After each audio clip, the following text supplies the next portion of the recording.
Josie Barthel of Luxembourg wept atop the podium after winning the men's 1,500-meter race at the 1952 Olympics. The band had to improvise his national anthem. Associated Press: national anthems are ticklish things, as anyone who has paid attention to the news of the past few weeks knows. What started last year as a gesture by one football player has mushroomed into a national debate about patriotism, about protest, about the patriotism of protest. President Trump suggested a boycott of the NFL and declared that players who knelt during the national anthem should be fired.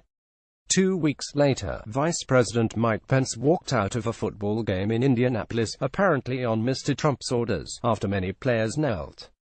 Anger over perceived slights to the anthem is by no means a uniquely American phenomenon. China, for instance, recently made it illegal to play the national anthem on inappropriate occasions, including weddings and funerals. And anyone who violates the dignity of the anthem, such as with distorted or mocking versions, faces up to 15 days in police detention. Most anthem-related controversies, though, are neither deliberate nor quite so dramatic. Sometimes, they are small things blown out of proportion. More often, they are just plain gaffes. Almost always, they happen at sporting events.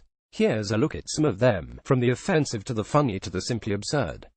Few things hold more sway in the popular mind than the triumph of an underdog.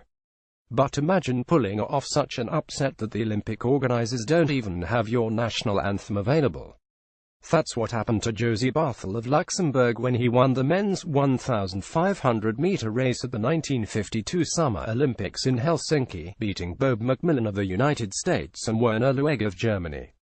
Barthel wept atop the podium as the Olympic band, unequipped with the necessary sheet music, improvised his country's anthem. United States, 1968. Today, personal twists and flourishes on the national anthem are commonplace. But that wasn't so in 1968, when, in Game 5 of the World Series between the Tigers and the Cardinals, Jose Feliciano stepped onto the field in Detroit to sing the anthem in what one baseball fan indignantly described as a jazzy, hippie manner. What screwball gave permission to have the national anthem desecrated, the fan asked after the game. It was disgraceful, and I sincerely hope such a travesty will never be permitted again. I have never heard anything so disgraceful and disrespectful, another declared. The only things that resembled our national anthem were the words, "As a native Detroiter, I am ashamed of the persons who would let such a thing happen." 1968 WSGM5 Jose Feliciano performs national anthem video by MLB The Tigers radio broadcaster Ernie Harwell, who had chosen Mr. Feliciano to sing the anthem, responded mildly, "I imagine there's some criticism about it, but a fellow has to sing it the way he feels it." Austria, 1977. In the summer of 1977, in the heart of the Austrian Alps, Alan Jones of Australia won his first Formula One Grand Prix, and then proceeded to suffer through a rendition of Happy Birthday to You by a drunk man on a trumpet instead of the Australian national anthem. The organizers, it appeared, had not learned from the Finnish counterpart's mistake 25 years earlier. Jones was a good sport, remarking afterward that a drunken trumpet performance of Happy Birthday to You was, in Austria, not too unusual. Britain, 2007. What a difference a letter makes. The Croatian national anthem includes the line Mila kuda si planina, roughly, Dear, we love your mountains. But at a qualifying match for the 2008 European Championship between Croatia and England soccer teams in November 2007, the British opera singer Tony Henry belted out Mila kuda si planina, an ungrammatical sentence, but one that basically meant, Dear, my penis is a mountain. Vedran Čorluka and Luka Modric of the Croatian team were seen grinning at each other when they heard the mistake, the Telegraph reported at the time, and Croatia went on to win 3-2, causing England to miss Euro 2008. Players said the gaffe actually relaxed them and helped them prevail, and some fan websites suggested that Mr. Henry receive a medal and become the team's mascot for the tournament.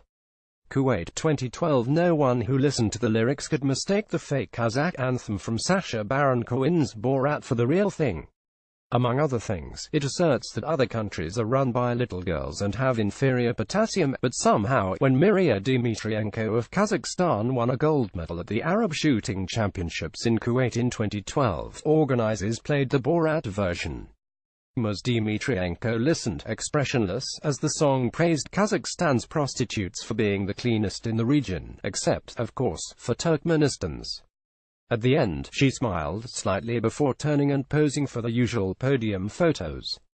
Kuwait's embarrassment might have been eased slightly by the knowledge that a few days earlier, in Kazakhstan itself, officials at a skiing event had accidentally played Ricky Martin's Livin' La Vida Loca instead of the Kazakh anthem. United States, 2017. Germany removed the first stanza from its national anthem after World War II because its opening lines, the infamous Deutschland, Deutschland, über alles, had become inextricably associated with the Nazis. Today's anthem consists solely of the third stanza of the original.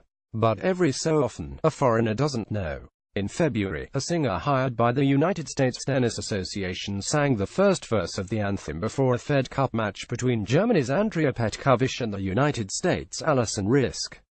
The captain of the German team, Barbara Rittner, said afterward that she had been tempted to grab the microphone out of the singer's hands.